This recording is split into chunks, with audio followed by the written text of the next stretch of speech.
For almost 1,000 years, the chief creative force in Western civilization was Christianity. Then, early in the 18th century, it suddenly declined. In intellectual society, it practically disappeared. Of course, it left a vacuum. People couldn't get on without a belief in something outside themselves.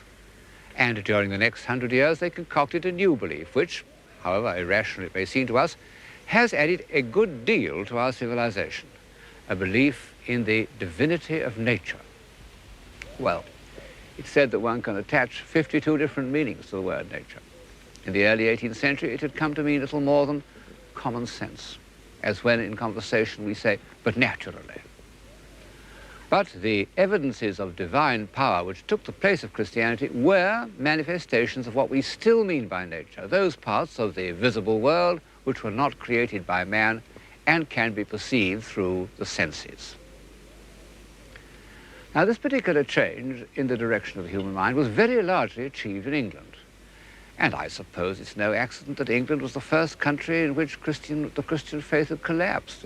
In about 1730, the French philosopher Montesquieu noted, "There is no religion in England. If anyone mentions religion, people begin to laugh." Montesquieu saw only the ruins of religion, and although he was a very intelligent man, he couldn't have foreseen that these ruins were part of the subtle way in which faith in divine power was to trickle back into the Western European mind.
The ruins of the age of faith had become a part of nature, or rather they had become a sort of lead-in to nature through sentiment and memory.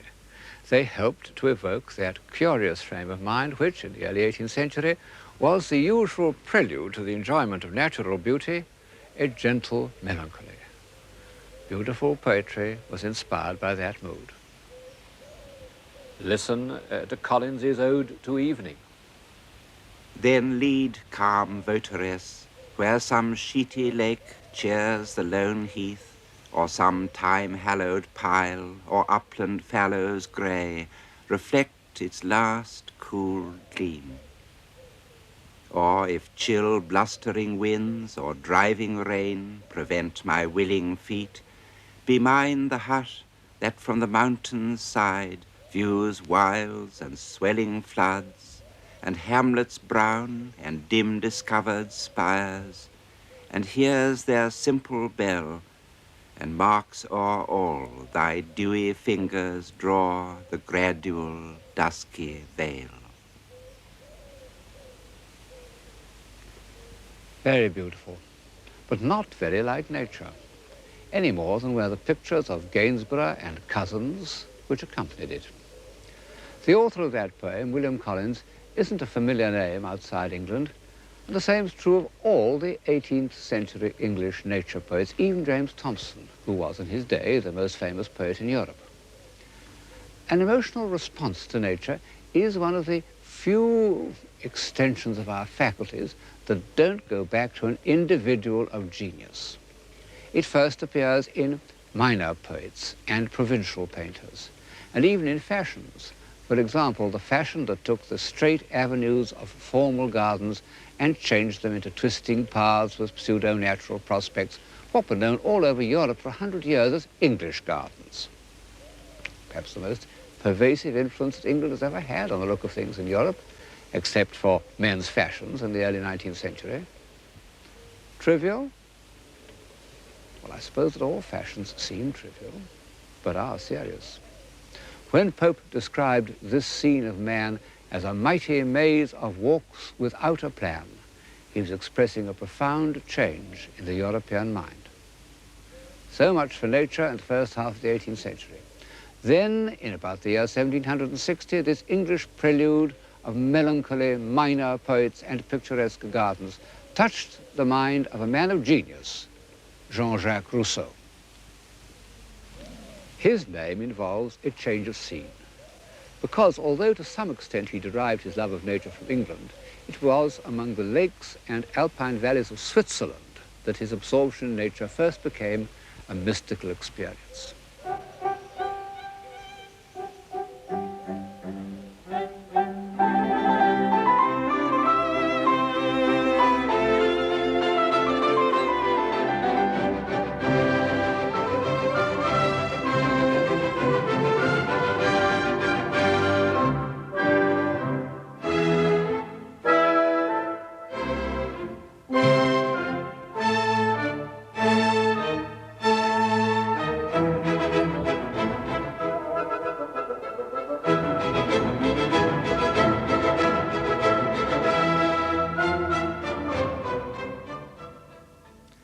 For over 2,000 years, mountains have been considered simply a nuisance, unproductive, obstacles to communication, the refuge of bandits and heretics.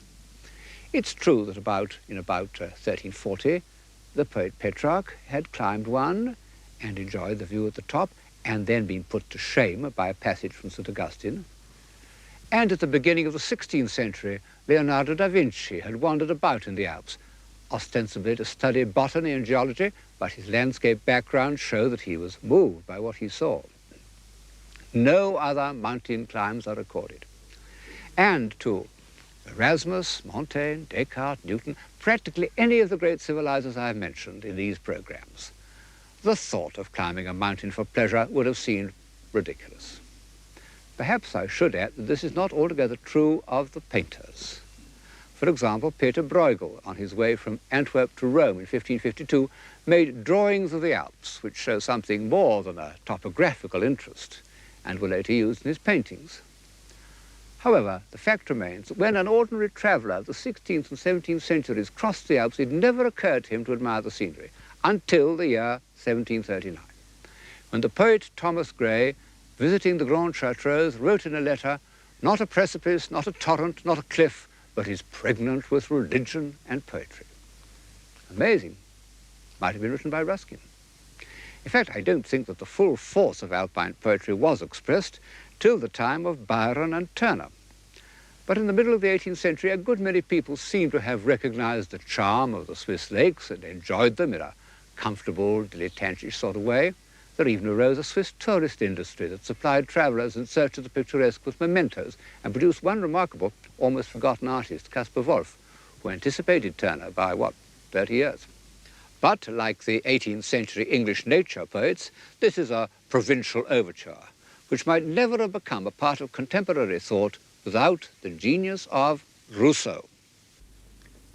Whatever his defects as a human being, and they were clearly apparent to all those who tried to befriend him, Rousseau was a genius, one of the most original minds of any age, and a writer of incomparable prose. His solitary and suspicious character had this advantage, that it made him an outsider. He didn't care what he said. As a result, he was persecuted. For half his life, he was hounded out of one country after another. In 1765, he seemed safely established in a small principality, Motier, but the local parson stirred up the people against him, and they stoned him. They broke his windows. He took refuge on this island in the Lake of Bienne.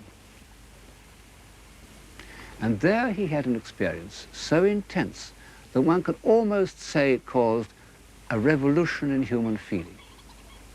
In listening to the flux and reflux of these waves, he tells us, he became completely at one with nature. He lost all consciousness of an independent self, all painful memories of the past or anxieties about the future, everything except the sense of being. I realized, he said, that our existence is nothing but a succession of moments perceived through the senses. I feel, therefore I am.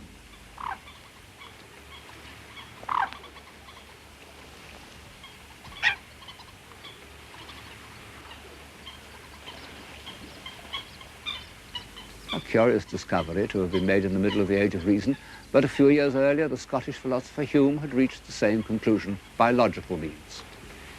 It was an intellectual time bomb which, after sizzling away for almost 200 years, has only just gone off. Whether to the advantage of civilization now seems rather doubtful. It had a certain effect in the 18th century and became part of the new cult of sensibility. But no one seems to have realized how far abandonment to sensation might take us, or what a questionable divinity nature might prove to be. No one except the Marquis de Sade, who saw through the new god or goddess from the start. Nature averse to crime, he said. I tell you that nature lives and breathes by it, hungers at all her pores for bloodshed, yearns with all her heart for the furtherance of cruelty.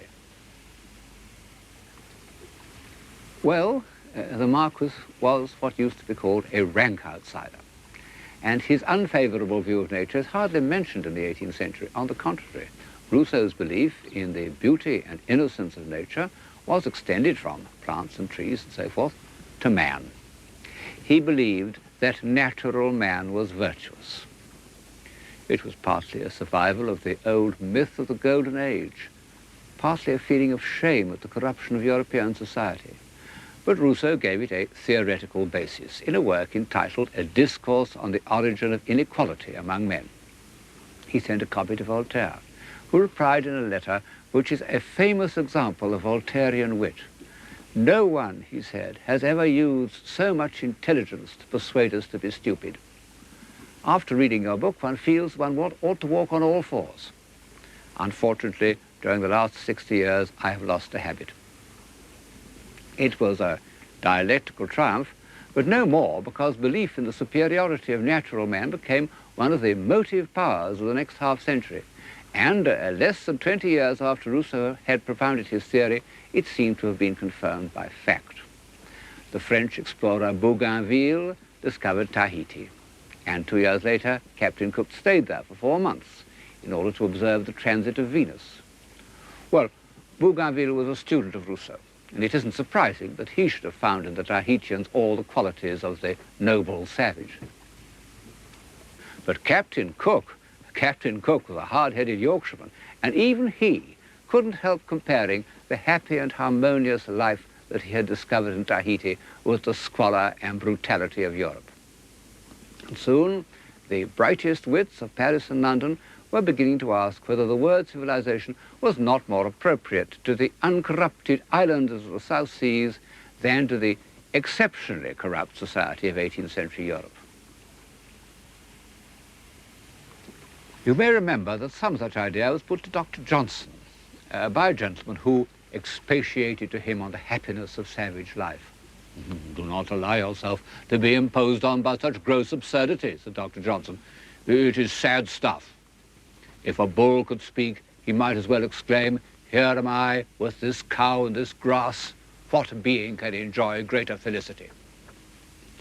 Well, without going as far as Dr. Johnson, who had momentarily forgotten the attribute of soul, the student of European civilization may observe that Polynesia produced no Dante, Michelangelo, Shakespeare, Newton, Goethe, what have you. And although we may all agree that the impact of European civilization on places like Tahiti was disastrous, we must also allow that the very fragility of those Arcadian societies, the speed and completeness with which they collapsed on the peaceful appearance of a few British sailors, followed by a handful of missionaries, shows that they were not civilizations in the sense of that word which I have been using. Although the worship of nature had its dangers, the prophets of the new religion were earnest and even pious men whose whole aim was to prove that their goddess was respectable and even moral. And they achieved this by the curious intellectual feat of approximating nature and truth. Far the greatest man to apply his mind to this feat was the poet Goethe. The word nature appears throughout his writings on almost every page of his theoretical and critical writings and is claimed as the ultimate sanction for all his judgments. It's true that Goethe's nature is slightly different from Rousseau's nature. He meant by it not how things seem, but how things work if they are not interfered with. He saw all the living things, and he was a distinguished botanist who made his own drawings of the plants he observed. He saw everything as striving for fuller development through an infinitely long process of adaptation. I might almost say that he believed in the gradual civilization of plants and animals. It was the point of view that was later to lead to Darwin and the theory of evolution.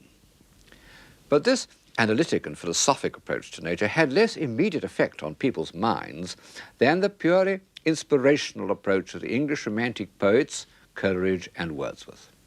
Difficult to illustrate this rather Germanic state of mind by an English picture. The ones before you are by the great German landscape painter Caspar David Friedrich. Coleridge looked at nature in the high mystical manner. This is how he addressed the Swiss mountains in his Hymn Before Sunrise, the Vale of Chamonix. O dread and silent mount, I gazed upon thee till thou, still present to the bodily sense, didst vanish from my thought. Entranced in prayer, I worshipped the invisible alone.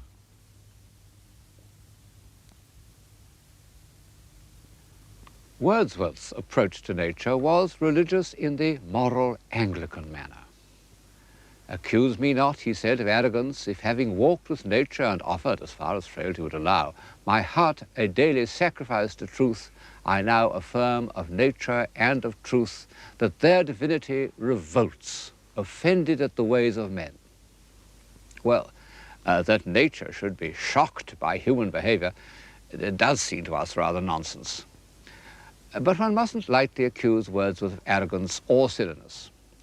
By the time he wrote those lines, he had lived through a great deal. As a young man, he went to France, lived with a spirited French girl, and had a daughter, and became involved with the French Revolution, an ardent Girondist. But for chance, he might easily have had his head chopped off in the September massacres. He returned to England, disgusted with the political aspect of the revolution, but not the less attached to its ideals. And he set out to describe in verse the truth about the hardships of poor people, as they'd never been described before. He wrote poems without a glimmer of comfort or hope. He walked for miles alone on Salisbury Plain and in Wales, talking only to tramps and beggars and discharged prisoners. He was utterly crushed by man's inhumanity to man. And finally, he came to Tintern. The abbey is in the valley behind me there. Of course, he'd always been observant of natural beauty. His earliest poems show us that. But in August 1793, like Rousseau on the Isle of Saint-Pierre, he recognized that only total absorption in nature could heal and restore his spirit. He returned to Tintern 5 years later and recaptured some of those first feelings. Though changed, no doubt, from what I was when first I came among these hills, when like a roe I bounded o'er the mountains by the sides of the deep rivers and the lonely streams, wherever nature led, more like a man flying from something that he dreads than one who sought the thing he loved. For nature then to me was all in all. I cannot paint what then I was.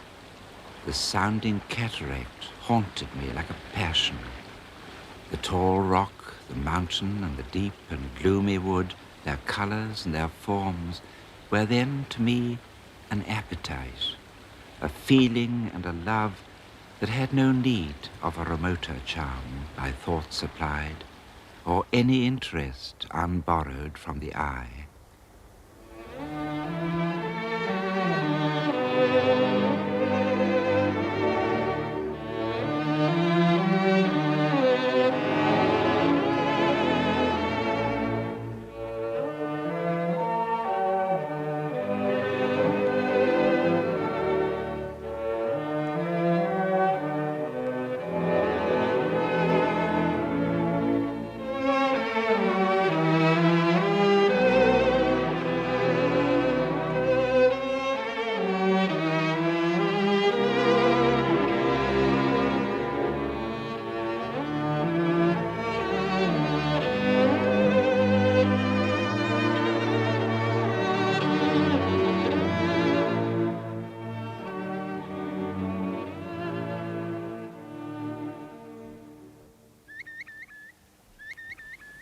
Unlike many of his successors in the 19th century, Wordsworth had earned the right to lose himself in nature.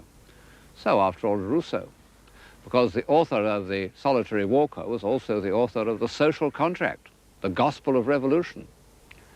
A sympathy with the humble, the voiceless, be they human or animal, does seem to be a necessary accompaniment to the worship of nature, and has been ever since St. Francis.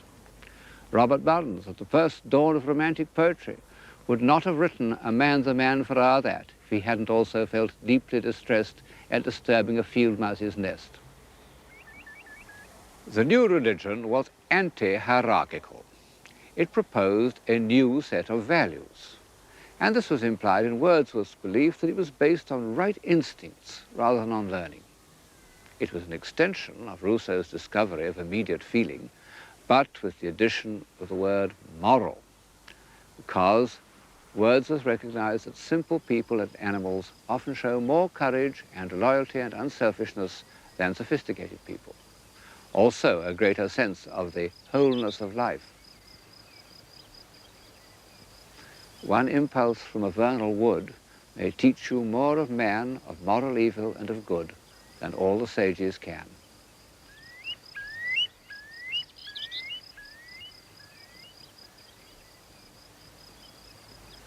What was it that made Wordsworth turn from man to nature? It was the reappearance in his life of his sister Dorothy. They first set up house together in Somerset, then, driven by a strong instinct, they returned to their native country and settled in this cottage at Grasmere. It was in this garden and in the tiny sitting room that Wordsworth wrote his most inspired poems. The journal which Dorothy kept in these years shows how often his poems originated in one of her vivid experiences, and Wordsworth knew it. She gave me eyes, she gave me ears, and humble cares and delicate fears.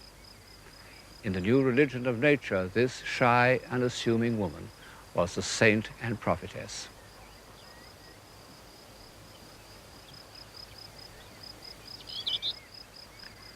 Unfortunately, the feelings for each other of brother and sister were too strong for the usages of this world. Thou, my dearest friend, my dear, dear friend, and in thy voice I catch the language of my former heart, and read my former pleasures in the shooting lights of thy wild eyes. Oh, yet a little while may I behold in thee what I was once, my dear, dear sister, and this prayer I make, knowing that nature never did betray the heart that loved her. The burning heat of romantic egotism. Both Byron and Wordsworth fell deeply in love with their sisters. The inevitable prohibition was a disaster for both of them, and Wordsworth suffered most because although Byron became restless and cynical, he did write Don Juan, whereas Wordsworth, after the heartbreaking renunciation of Dorothy, gradually lost inspiration and although quite happily married to an old school friend, wrote less and less poetry than one can read without an effort. And Dorothy became simple-minded.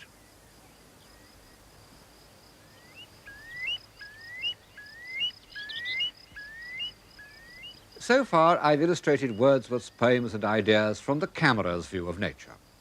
But at the same moment that English poetry took its revolutionary course, English painting also produced two men of genius, Turner and Constable. A few months before Wordsworth had settled in the Lake District, Turner had painted this picture of Buttermere. Turner, for all his love of the spectacular, was capable all his life of total surrender to a visual impression. What could be more Wordsworthian than the humble passivity with which he's immersed himself in this quite ordinary scene? However, Wordsworth's real kinship was not with Turner, but with Constable. They both were countrymen with strong appetites rigidly controlled. They both grasped nature with the same physical passion. I have seen him, said Constable's biographer, admire a fine tree with an ecstasy like that with which he would catch up a beautiful child in his arms. Constable never had the least doubt that nature meant the visible world of tree, flower, river, field and sky, exactly as they presented themselves to the senses. And he seems to have arrived intuitively at Wordsworth's belief that by dwelling with absolute truth on natural objects, he would reveal something of the moral grandeur of the universe. Only by concentrating on the shining, variable surface of appearance would he discover that motion and the spirit that impels all thinking things, all objects of all thoughts, and rolls through all things. Then both Wordsworth and Constable loved their own places, and never tired of those things which had entered their imaginations as children. Constable said, "The sound of water escaping from mill dams, old rotten planks, shiny posts and brickwork, these scenes made me a painter, and I am grateful." We've got so used to this approach to painting that it is difficult for us to see how strange it was, at a time when all serious artists aspire to go to Rome, for anyone to love shiny posts and rotten planks more than heroes in armour. Constable hated grandeur and pomposity, and like Wordsworth, his cult of simplicity sometimes seems to me to go too far. This cottage in a cornfield perhaps isn't quite interesting enough. A constable like this is the forerunner of a quantity of commonplace painting, just as Wordsworth's poems on small celandines and so forth anticipated a quantity of bad poetry. It was rejected from the Academy when it was painted. "Take away that nasty green thing," they said. But for 100 years it would have been one of his works most likely to be accepted. When Constable really trusted his emotions, his rustic subjects do achieve that quality by which, as Wordsworth said, the passions of men are incorporated with the beautiful and permanent forms of nature. In such a picture as The Leaping Horse, the classically simple structure of the lock, the weight of water, the movement of the barges, they're all expressive of man's dignity and determination, just as the sky and agitated trees are expressive of his emotional struggles.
The simple life. It was a necessary part of the new religion of nature, and one in strong contrast to earlier aspirations. Civilization, which for so long had been dependent on great monasteries or palaces or well-furnished salons, could now emanate from a cottage. Even Goethe at the court of Weimar preferred to live in a small and simple garden house. And Dove Cottage was extremely humble and remote. No carriages rolled up to that door. Which reminds me of how closely the worship of nature was connected with walking. In the 18th century, a solitary walker was viewed with almost as much disapproval as he is in Los Angeles today. But the Wordsworths walked continually. De Quincey calculated that by middle age the poet had walked 180,000 miles. Even the unathletic Coleridge walked. They thought nothing of walking 16 miles after dinner to post a letter. And so, for over 100 years, going for a walk was the spiritual as well as the physical exercise of all intellectuals, poets and philosophers. I'm told that in universities the afternoon walk is no longer part of the intellectual life. but for a quantity of people walking is still one of the chief escapes from the pressures of the material world. And the countryside where Wordsworth walked in solitude is now crowded with pilgrims as lured or Benares. The resemblances of Wordsworth to Constable, which seem so obvious to us, didn't occur to their contemporaries, partly, I suppose, because Constable was hardly known till 1825, by which time, alas, Wordsworth had become a priggish old bore, and partly because Constable painted flat country, whereas Wordsworth, and indeed the whole cult of nature, was associated with mountains. This, combined with Constable's lack of finish, was what led Ruskin to underrate him, while devoting a good part of his life to the praise of Turner.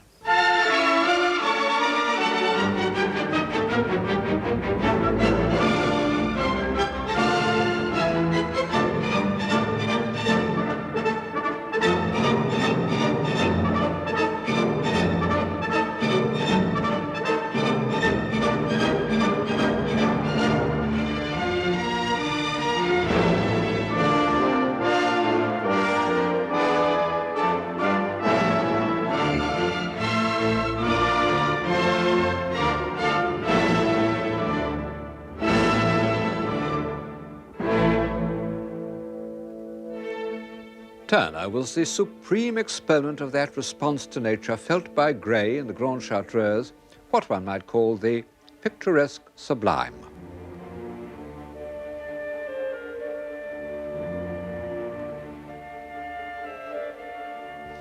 I suppose that the new religion required assertions of power and sublimity more obvious than those provided by daisies and celandines. But don't think that I am trying to belittle Turner. He was a genius of the first order, far the greatest painter that England has ever produced. And although he was prepared to work in the fashionable style with plentiful exaggerations, he never lost his intuitive understanding of nature. No one has ever known more about natural appearances, and he was able to fit into this encyclopedic knowledge memories of the most fleeting effects of light, sunrises, passing storms, dissolving mists, none of which had ever been set on canvas before. For 30 years, these brilliant gifts were exploited in a series of pictures which dazzled his contemporaries, but are perhaps too artificial for modern taste. All the time, Turner was perfecting, for his own private satisfaction, an entirely new approach to painting, which really was only recognized in our own day. It consisted of transforming everything into pure color. Light rendered as color, feelings about life rendered as color. You know, it's quite difficult for us to realize what a revolutionary procedure this was. One has got to remember that for centuries, objects were thought to be real because they were solid. You proved their reality by touching or tapping them. People still do. And all respectable art aimed at defining this solidity, either by modelling or by a firm outline. What is it, said Blake, that distinguishes honesty from knavery, but the hard and wary line of rectitude? Colour was considered immoral, perhaps rightly, because it is an immediate sensation, and it makes its effect independently of those ordered memories that are the basis of morality.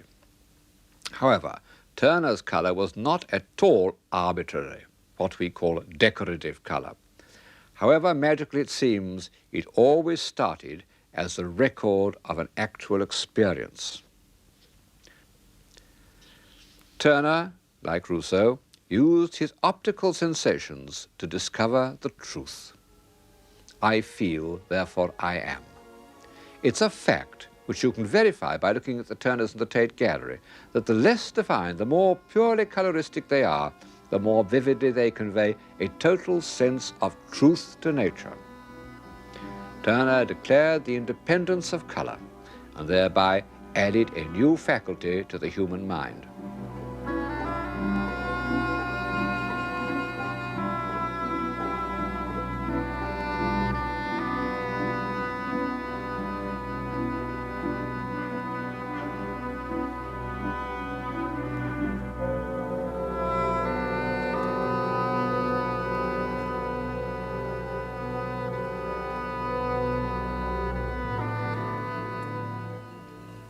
I don't suppose that Turner was conscious of his relationship with Rousseau, but the other great prophet of nature, Goethe, meant a lot to him. Although he had had practically no education, he painfully read Goethe's works, in particular his theory of colour, and he sympathized with Goethe's feeling for nature as an organism, as something that works according to certain laws. This, of course, was one of the things about Turner that delighted Ruskin, so that his enormous defence of the artist, which he called by the wholly misleading title of Modern Painters, became an encyclopedia of natural observation. Just as the Middle Ages produced encyclopedias in which inaccurate observations were used to prove the truth of the Christian religion, so Ruskin accumulated very accurate observations of plants, rocks, clouds, mountains, in order to prove that nature worked according to law. Well, we can't believe in Ruskin's moral law, but when he says, "The power which causes the several portions of a plant to help each other, we call life. Intensity of life is also intensity of helpfulness. The ceasing of this help is what we call corruption." He does seem to me to have drawn from his observations a moral at least as convincing as most of those that can be drawn from Holy Writ. And it helps to explain why for 50 years after the publication of Modern Painters, Ruskin was considered one of the chief prophets of his time.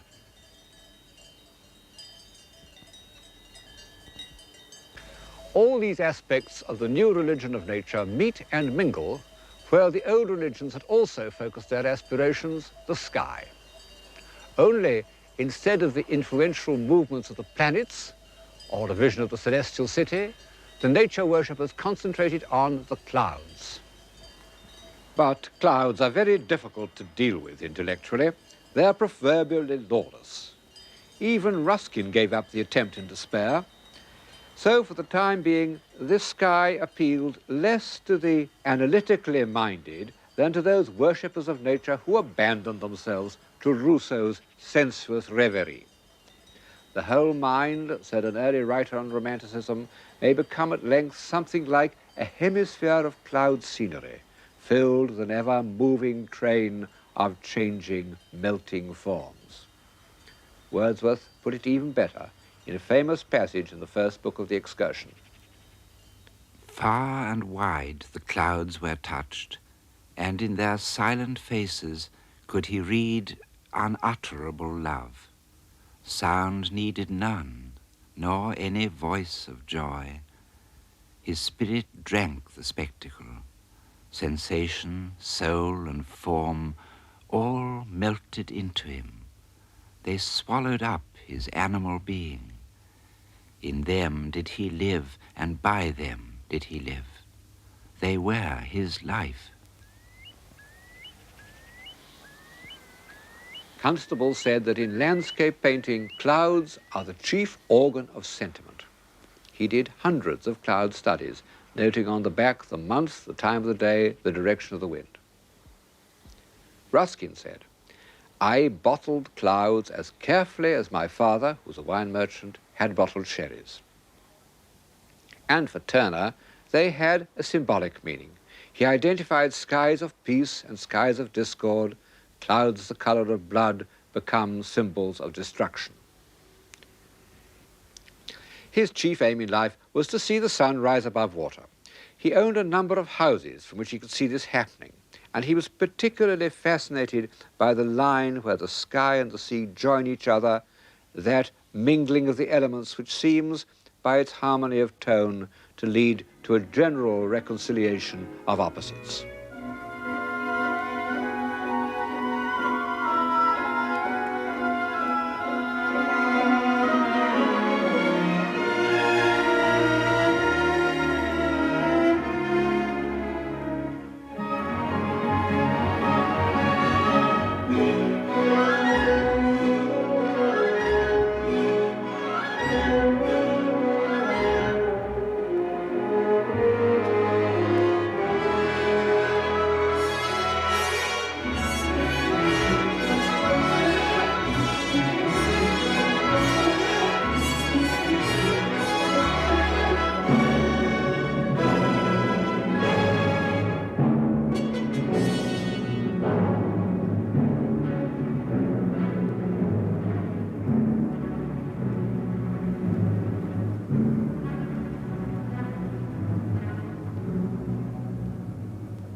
In order to observe these effects, the sea, the sky, the point where they join, Turner lived by the seaside in East Kent, believed by the neighbours to be an eccentric sea captain called Puggy Booth, who, even in retirement, could not stop looking out to sea. A dialogue between the sea and the sky. Well, it's no accident that the accompaniment of those Turner sea pieces was Debussy's La Mer, written, 80 years later. Turner was the first great artist to paint absolutely outside his own time. Pictures like this have no relation to anything that was being done in Europe or was to be done for almost a century. In 1840, they must have looked as incomprehensible as the works of Jackson Pollock a century later. The enraptured vision that first induced Rousseau to live in the world of sensation had one more triumph in the 19th century. Curiously enough, it also came from looking at ripples, the sun sparkling on water, or the quavering reflections of masts. And it took place in 1869 when Monet and Renoir used to meet at a riverside cafe called La Grenouillère. Before that meeting, they'd both followed the ordinary naturalist style. But when they came to those ripples and reflections, patient naturalism was defeated. All one could do was to give an impression. An impression of what? Of light, because that's all we see. It was a long time since the philosopher Hume had come to the same conclusion. And at that time, the Impressionists had no idea that they were following up a philosophical theory. But the fact remains that Monet's words, light is the principal person in the picture, gave a kind of philosophic unity to their work, so that the great years of Impressionism have added something to our human faculties, as well as delighting our eyes. Our awareness of light has become part of that general awareness, so marvelously described in the novels of Proust, which seemed, when we first read them, almost to give us a new sense. When one thinks of how many beautiful Impressionist pictures there are in the world, and what a difference they've made to our way of seeing, it is surprising how short a time the movement, as a movement, lasted.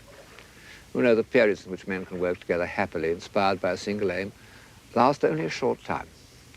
It's one of the tragedies of civilization. After 20 years, the Impressionist movement had split up. One party thought that light should be rendered scientifically in touches of primary color, as if it had passed through a spectrum. And this theory inspired a very distinguished painter, Seurat. But it was too remote from the first spontaneous delight in nature, upon which, in the end, all landscape painting must depend. Monet, the original unswerving Impressionist, when he found that straightforward naturalism was exhausted, attempted a kind of color symbolism to express changing effects of light.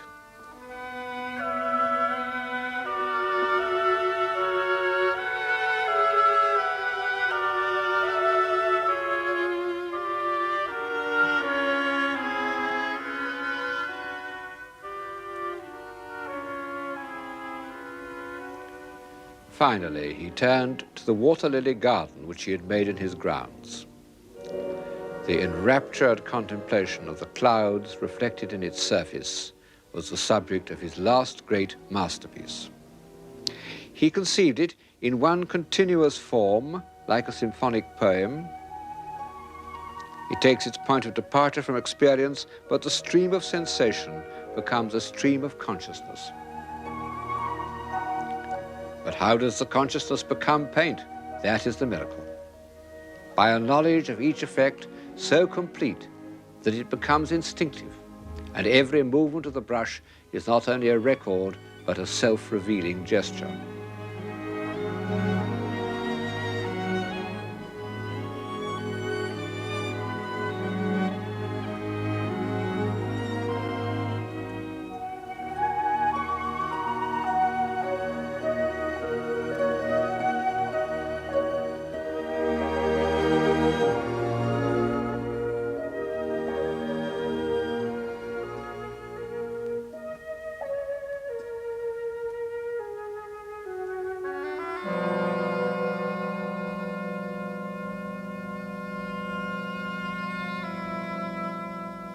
Total immersion.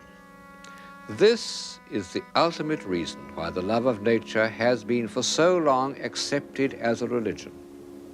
It is a means by which we can lose our identity in the whole and gain thereby a more intense consciousness of being. I feel, therefore I am.